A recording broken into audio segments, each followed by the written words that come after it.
Hey everyone, welcome to Saini's little corner of the life. So সকাল থেকে রোদ থাকলেও ঠিক দুপুর থেকে শুরু হলো ঝিমঝিম করে বৃষ্টি। আর এখন প্রায় বিকেল 4টে বাজতে যায়, আর তখনও পর্যন্ত টিপটিপ করে বৃষ্টি হয়েই চলেছে। আমি জানলার ধারে বসে বসে বৃষ্টি দেখছিলামই কি ঠিক এমন সময় ফোনে নোটিফিকেশন এলো এক্সাম শিডিউলের। তো ফাইনালি আমাদের এক্সামের ডেট দিয়ে দিয়েছে। তো বহুদিন পর আমি কেতাবপত্র খুলে নিয়ে বসলাম। তবে বইপত্র খুলে নিয়ে বসলেও কি হবে, পড়াশোনার যেন মনটা ঠিক যেন বসছে না। তার উপর এরকম একটা ওয়েদার দেখে হঠাৎ করে আমার শুরু হয় ম্যাগির ক্রেভিংস। তো বেশি দেরি না করে আমি চলে গেলাম সোজা কিচেনে। আর ম্যাগির এরকম একটা রেসিপিকে ঠিক কী নাম দেওয়া যায় আমার ঠিক জানা নেই। তবে রেসিপি শুনে যদি তোমাদের কিছু নাম মাথায় আসে তবে অবশ্যই কমেন্টে জানিও। আমি ম্যাগি করে নিয়ে এসে বসেছিলামই কি, মনে হলো একটা মুভি দেখলে কেমন হয়।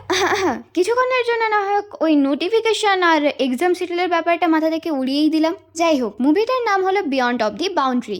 এবার আসি ম্যাগির রেসিপির কথায়। বেশি কিছু নয়, জাস্ট নর্মালি যেভাবে ম্যাগি হয় সেরকমই একসঙ্গে মিশিয়ে দেব জল, ম্যাগি, ম্যাগি মশলা আর 2 থেকে 4 ফোঁটা অয়েল, আর সঙ্গে একটা ডিম ভেঙে দিয়ে দেবো। এবার ডিমের কুসুমের মাঝখানে অল্প করে লবণ, ব্যাস হয়ে গেল। ম্যাগির সঙ্গে ডিমটাও সেদ্ধ হয়ে যাবে। এবার এরকম একটা ম্যাগির রেসিপি অনেকেরই অপছন্দ হতে পারে, বাট আমার সেরকম কিছু মনে হয় না, আমার সবই চলে যায়। আর ঠিক মুভি দেখতে দেখতে ম্যাগিও শেষ, মুভিও শেষ। আর মনে হলো যে এবার তো ফাইনালি পড়তে বসতেই হবে, কারণ হাতে তো আর সময় বেশি নেই, আর সেদিকে এক্সামের ঘন্টা অলরেডি বেজেই গেছে। তো এবার আমি পড়তে বসার জন্য প্রস্তুতি শুরু করি। আর তোমাদের যদি এই ছোট্টখাট্ট মিনি ব্লগটা ভালো লেগে থাকে তাহলে ছোট্ট করে একটা লাইক করে দিও।